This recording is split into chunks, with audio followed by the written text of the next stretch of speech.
And so now we come to the second part of Luke 5.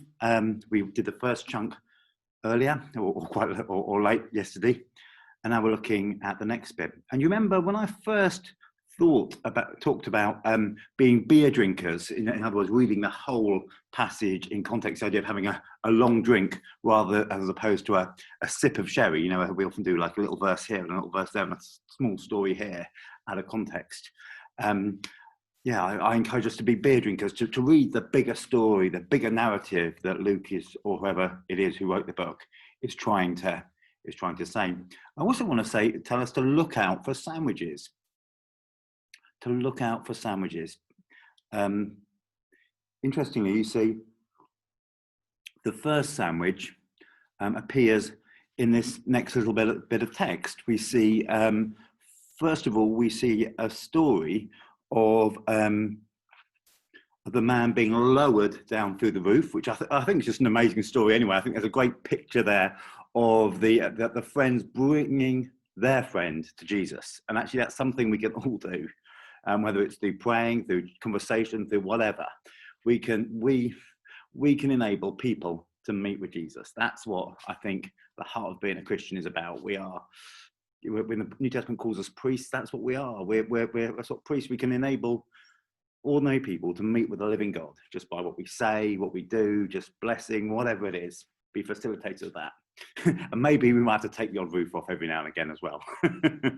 But anyway, this guy comes down before Jesus. He's lower down the ceiling, and Jesus says to him, "Your sins are forgiven." And this causes uproar. The Pharisees, the religious people are like, "You cannot say that. The only person who can say that is God himself," which is actually bringing this passage to a bit of a crescendo, a bit of a climax here, that you can see that it's building up with gradual revelation of Jesus having authority over the demonic, having authority over nature, having authority over sickness.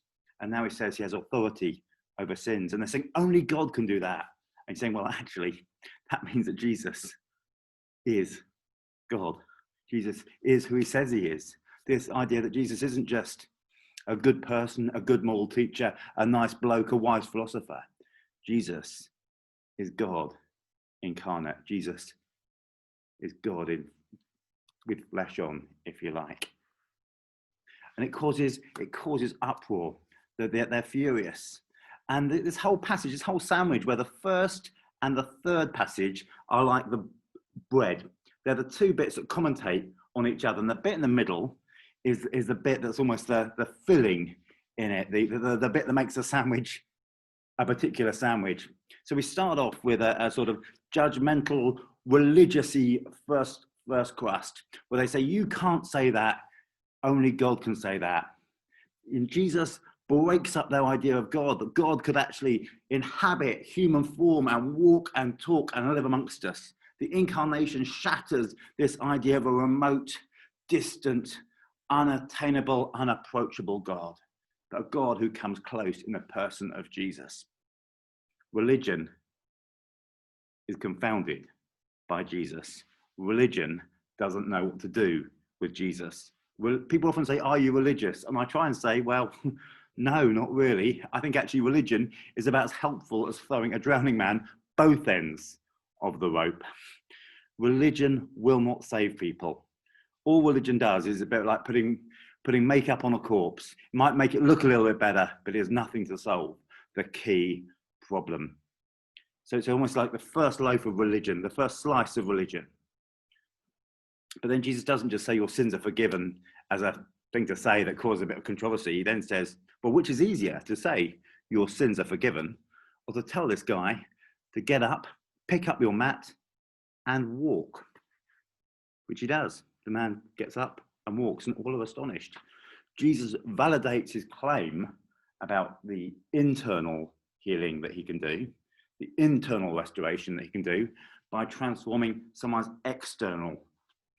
Jesus shows that this isn't just words, this isn't just self-help, this is a miraculous transformation of something happening within as well as physically.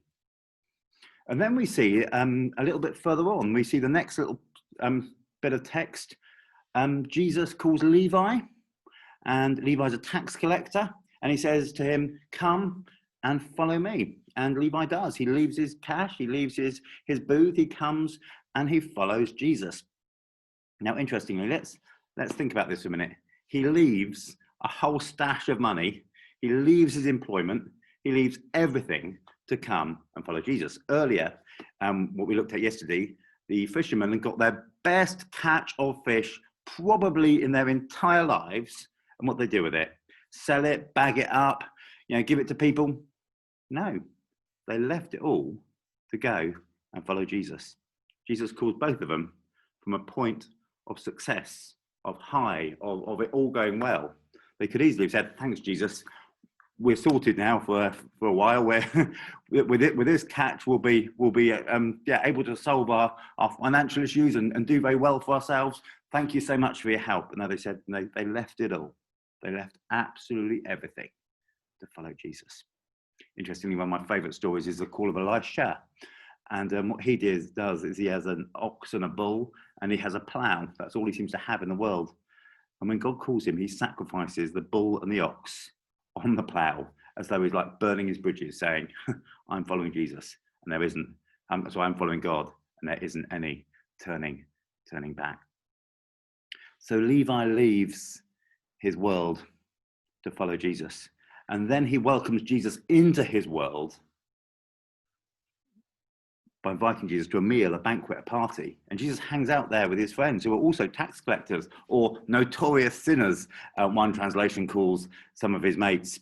And the religious people are like, you shouldn't be doing that. You shouldn't be associating with these guys. This is not what religious people do. This is not what we do around here. This is not how we practice religion. Religion says you are here, we are here, and we are separate. Jesus says, I'm going to them. In fact, Jesus says to them, those who are sick, those who are well do not need a doctor, but only those who are sick. I have not come to call religious people or righteous people, but outcasts, sinners. The problem is we think we're religious. Why? Because we probably compare ourselves to those people over there. But actually, no one is righteous before God. All of us have sinned and fallen short of the glory of God. All of us have messed up. No one is perfect. There's a great saying that I love, and it says, every saint has a past and every sinner has a future. Nobody is perfect. Nobody is deserving of God's goodness and his grace, but God gives it to us anyway. And actually, Jesus is saying almost, look at your own hearts. Look at your own lives. Look what you're really like when there's no one else around.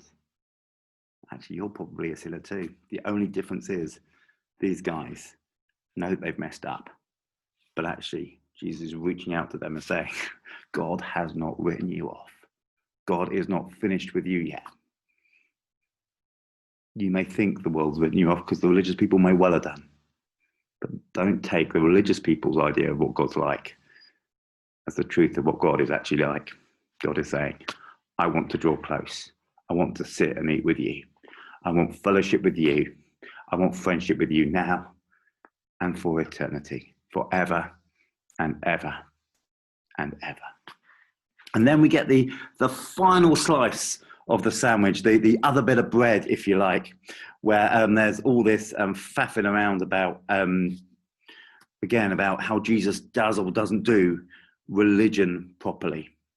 And that carries on into the next chapter, which we'll look at a little bit further later on. And Jesus is saying, well, you don't put new wine in old wineskins, it bursts. You don't get a new coat and cut a big hole out of it and stick it over an old one. Actually, God is doing a new thing here. And actually, the fact that religion can't cope with Jesus, that the religious institution, the religious mindset, the religious thinking, the how we've always done things around here can't cope, is actually says more about religion than it does about God.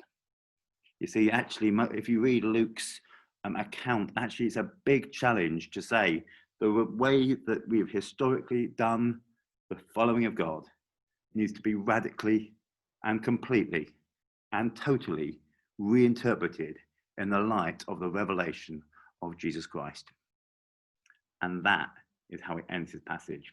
What you think you know about how to do religion, you need to forget. You need to relearn by looking at Jesus and asking, what does it mean to do what Simon Peter did, to do what Levi did, to leave everything and come and follow him, to push out on the deep water, as it were, and let down your nets for a catch?